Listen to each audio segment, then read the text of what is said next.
وہ اس کی صحیح قدر و قیمت کو آئیڈینٹیفائی کر کے اس کی طرف مائل ہو جائے گا اور اس کی صحیح معنوں میں قدر کر جائے گا۔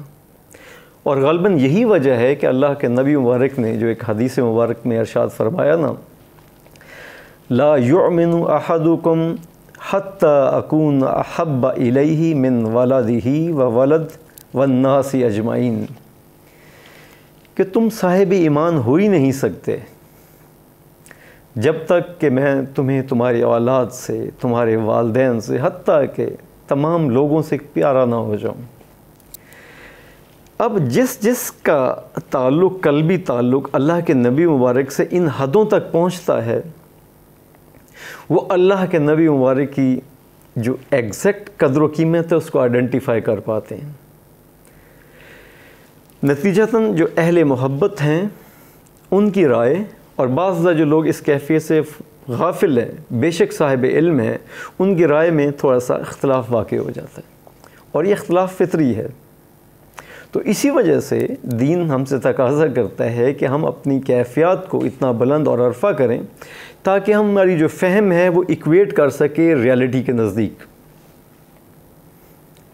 اسی کا ایک بڑا خوبصورت واقعہ میرے ذہن میں آتا ہے کہ ایک دفعہ خواجہ نظام الدین اولیاء رحمۃ اللہ علیہ کے پاس ایک ان کا مرید حاضر ہوا اور عرض کی کہ حضور میری بچیاں جوان ہیں اور شادی کے کوئی اسباب نہیں ہیں، تو اگر میری کوئی آپ مدد فرما سکیں۔ تو حضرت نظام الدین اولیاء رحمۃ اللہ علیہ کا معمول یہ تھا، کیونکہ آپ کی خانقاہ بہت وسیع تھی اور ہمارے مرشد کی طرح بہت زیادہ فتوحات تھیں، لوگ خدمت بہت زیادہ کرتے تھے، بلکہ یہاں تک سنا ہے کہ جو بادشاہ وقت بھی ضرورت پڑنے پر آپ سے ادھار لے لیتا تھا۔ مگر آپ کا معمول یہ تھا کہ ہر جمعرات کو وہ جو کچھ لوگ خدمت کرتے تھے ان کو لوگوں میں تقسیم کر کے تو خالی ہو جاتے۔ تو جب وہ مرید آیا تو وہ ایام تھے جب آپ کے پاس کچھ نہیں تھا، اسی دن آپ نے سب کچھ تقسیم کر دیا۔ تو آپ نے اس سے فرمایا کہ تم چند دن رکو، جو ہی کہیں سے کوئی مدد آئی تو میں انشاءاللہ تمہاری خدمت کر دوں گا۔ خیر اللہ کا کرنا یہ ہوا کہ 2-3 دن گزرے، کہیں سے کوئی فتوحات نہ آئیں، لوگوں نے کوئی خدمت نہ کی۔ تو وہ شخص مایوس ہو کے عرض کی کہ حضور مل تو رہا کچھ نہیں، اگر آپ اجازت دیں تو میں چلا جاتا ہوں۔ آپ فرمایا کہ یار خالی ہاتھ تو مناسب نہیں ہے، تم اس طرح کرو کہ یہ میری جوتیاں لے لو۔ خیر وہ اتنا شاید قدردان تو نہ تھا، مگر ظاہر اس کے پاس کوئی آپشن بھی نہیں تھی، اس نے وہ جوتیاں لیں اور واپس چلا گیا جس سرائے میں ٹھہرا ہوا تھا۔ قدرتی اسی دن حضرت امیر خسرو رحمۃ اللہ علیہ انہیں دربار سے انہوں نے کچھ اشعار پڑھے، تو بادشاہ نے خوش ہو کے ان کی بہت بڑی خدمت کی اور وہ لے کے نکلے۔ تو وہ جو ان جوڑوں کی، ان جو جوتیوں کی جو ایک خوشبو تھی وہ انہوں نے محسوس کی، تو وہ اس خوشبو کی تلاش میں آہستہ آہستہ اس سرائے میں پہنچے۔ تو دیکھا کہ ان کا پیر بھائی موجود تھا، اس سے پوچھا کہ بھئی یہ مجھے خوشبو آ رہی ہے، تو اس نے کہا جی اس طرح یہ جوتیاں ہیں حضرت صاحب کی۔ تو آپ نے فرمایا کہ یار مجھے یہ اتنا انعام ملا ہے جو اس وقت کے لحاظ سے لاکھوں میں تھا، اگر تم پسند کرو تو یہ جوڑے مجھے دے دو اور میرے سے تم یہ تمام پیسے رکھ لو۔ تو اس نے بڑی خوشی سے، کیونکہ ظاہر ہے اس کا مسئلہ حل ہوتا تھا، تو اس نے وہ پیسے رکھ لیے اور جوتیاں خواجہ نظام الدین اولیاء رحمۃ اللہ کی جو تھیں وہ حضرت امیر خسرو رحمۃ اللہ کو پیش کر دیں۔